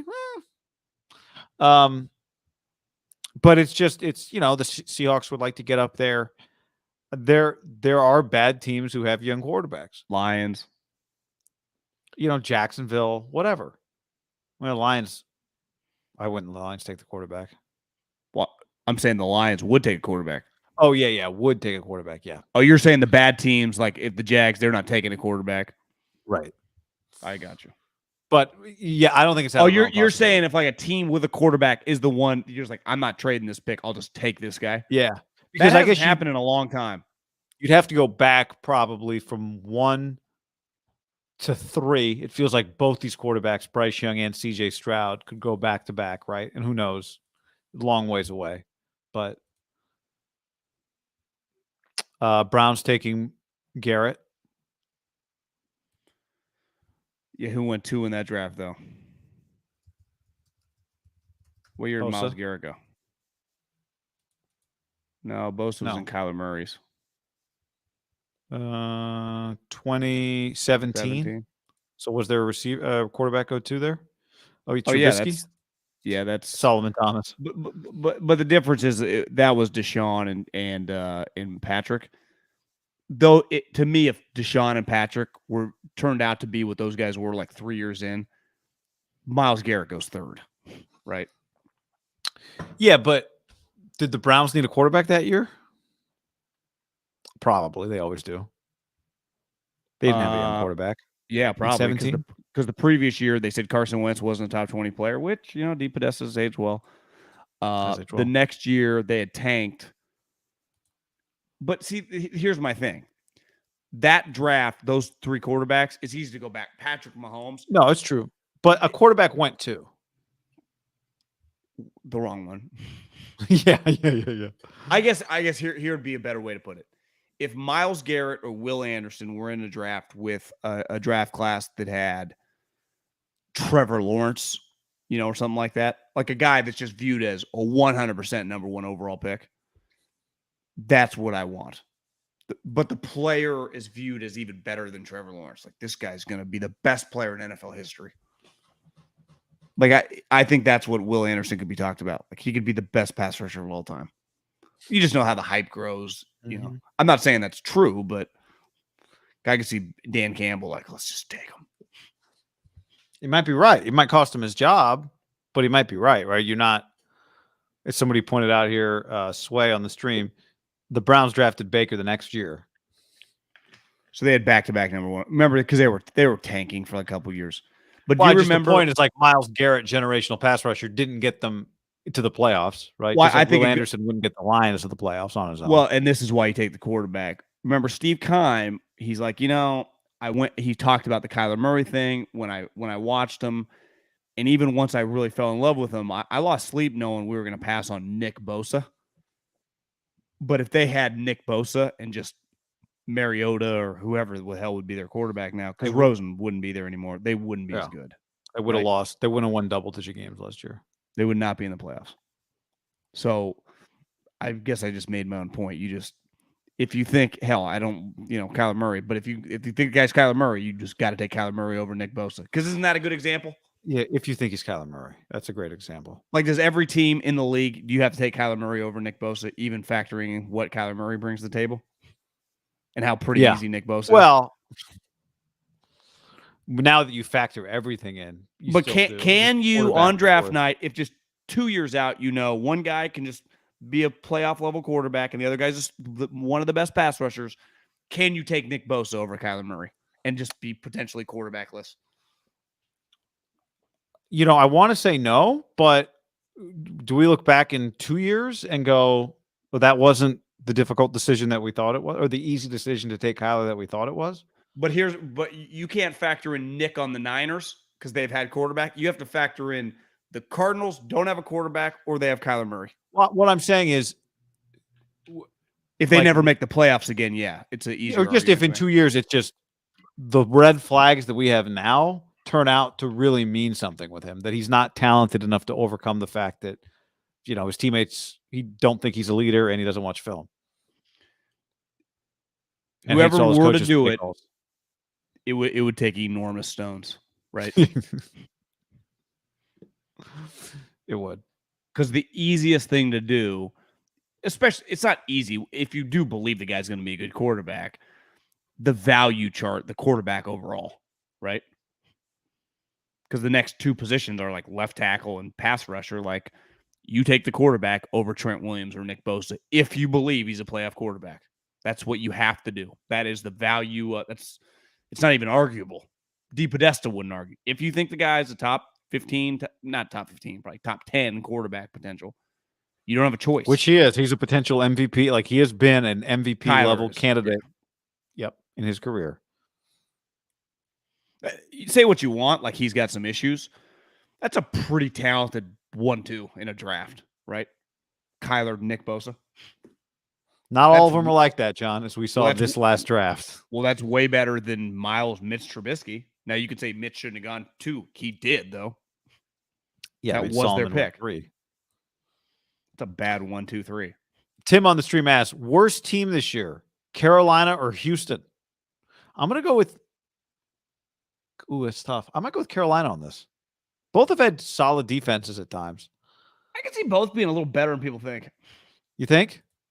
I can see both being like kind of frisky. Probably Houston more than Carolina. I think Carolina could get weird fast.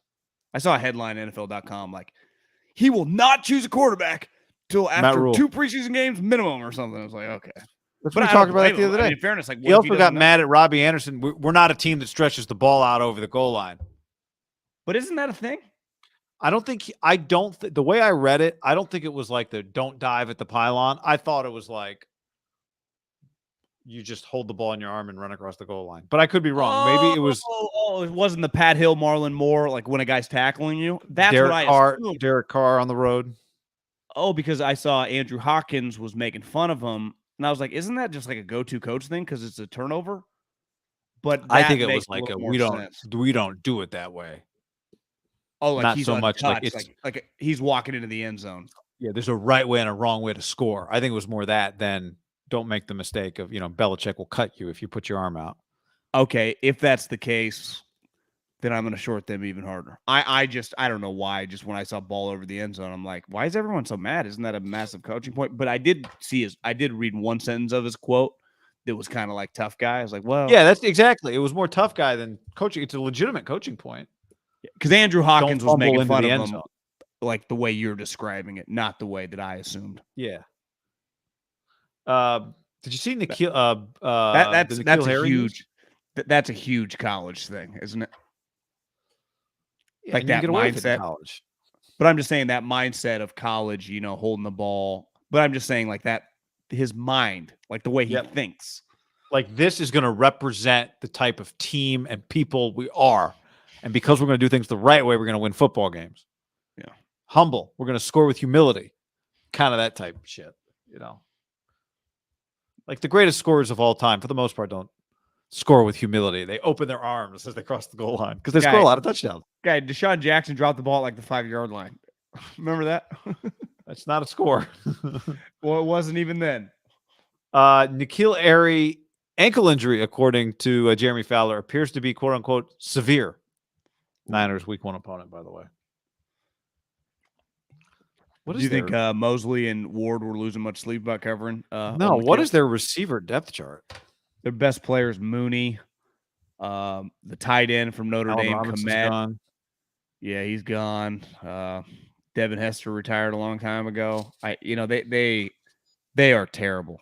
To me, the Houston, Carolina. St. Brown. Oh, Dante Pettis is there. Tajay Sharp. Dante Pettis is on the Chicago Bears.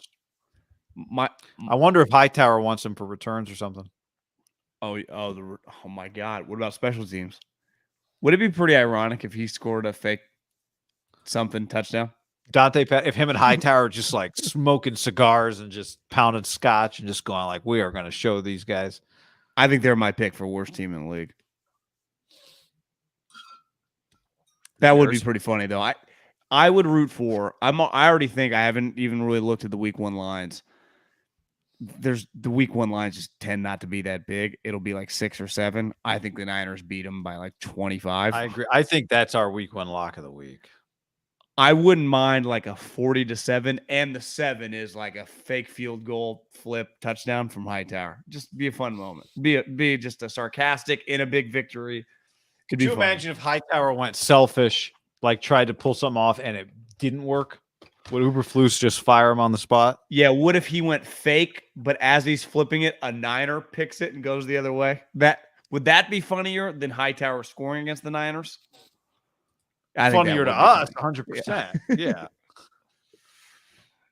The Bears. Not the Bears funny to Brian Schneider. You know, like that's a big game for Brian Schneider. You have to be better than Hightower, Niners' new special teams coach. Oh yeah, like it'd be funny because I could tweet Hightower, but it wouldn't be funny. Like, well, we just pick up where we left off. Oh, if there's a week 1 Hightower tweet moment, like a block punt, just something that is a clear moment. Well, remember Schneider kind of owns Hightower, right? I mean, he was at Seattle for a long time. Yeah, I mean it's true. He's got him. Got him last year with a walk-in punt touchdown from 70 yards. Unheard of. I mean, you could watch high school, college, in the NFL. It's rare to see a fake punt go that untouched that far. Might have been 75. It was so long. I just remember, like, where are the Niners? Where are the players? I didn't even feel like the guy was running that fast. It was crazy. That was his most egregious error of the year, that play. Because at least Norman didn't listen to anybody. You know, now you could argue you can't put him on the field if he doesn't know what he's doing. Remember the fake punt and Norman like sprinted the wrong way? I do remember. But I put that on Josh Norman, veteran as much as anybody, even though like you shouldn't put him out there. The Seattle thing was just, I just remember the guy going so far with no one around him. Daniel Jones' terrible throw, John, gone viral. If you're listening to this, he misses, I don't know, badly. Michael Lombardi's tweet called Jimmy G. That's how bad this throw was. I would probably avoid stadium practices. The stadium practices, because even if you have the golf guys throwing up like no cell phones with a thing that says quiet please, ain't a soul listening to you in the stadium, right? Because that's not coming from a media member there. That's those signs in the stadium practice. No. I'm just saying, even if they on the ticket it says please don't, or even if they attempted, nobody's listening. Guy, no one listens with the signs at practice, really. Where do all the videos go viral at practice? Yeah. For people who don't, at Niners practice, they have signs that say please no photos or videos. Yeah. To the fans. The same sign a dude would hold at the Augusta that says quiet, they hold it just says no phones or videos. Yeah. I guess people, if they didn't hold it, maybe there would be more videos, but there are still consistent videos. Yeah, maybe some people would just be live streaming from the stands. Yeah, I mean, hell, I'd go up there and sit.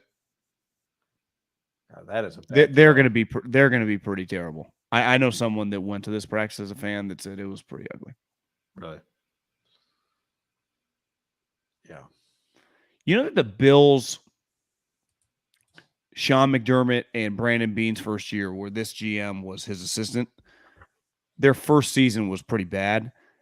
They had the most dead cap space in like league history.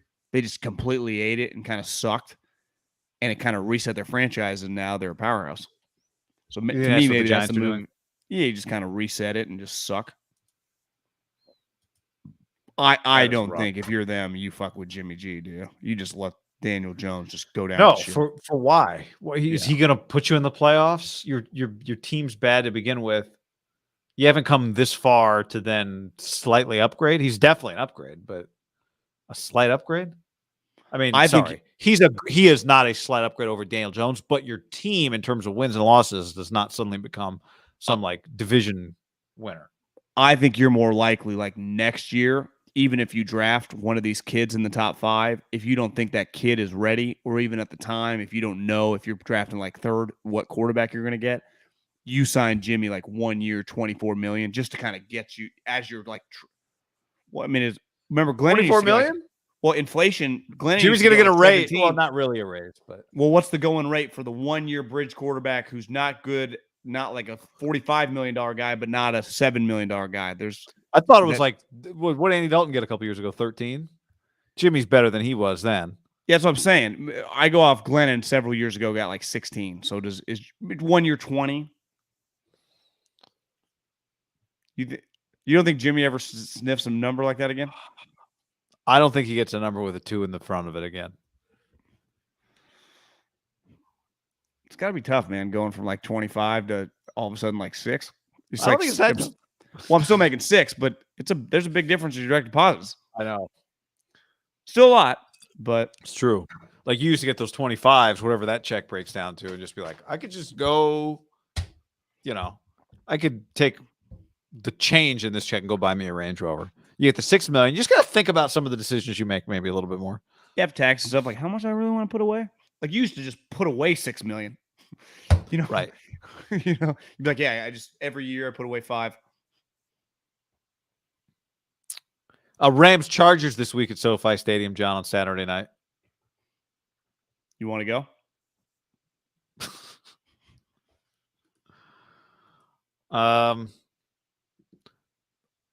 Who's the Broncos backup quarterback? Couldn't tell you.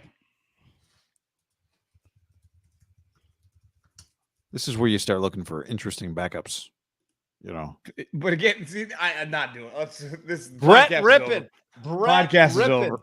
Brett Ripken. All right, everybody. Thanks for hanging with us.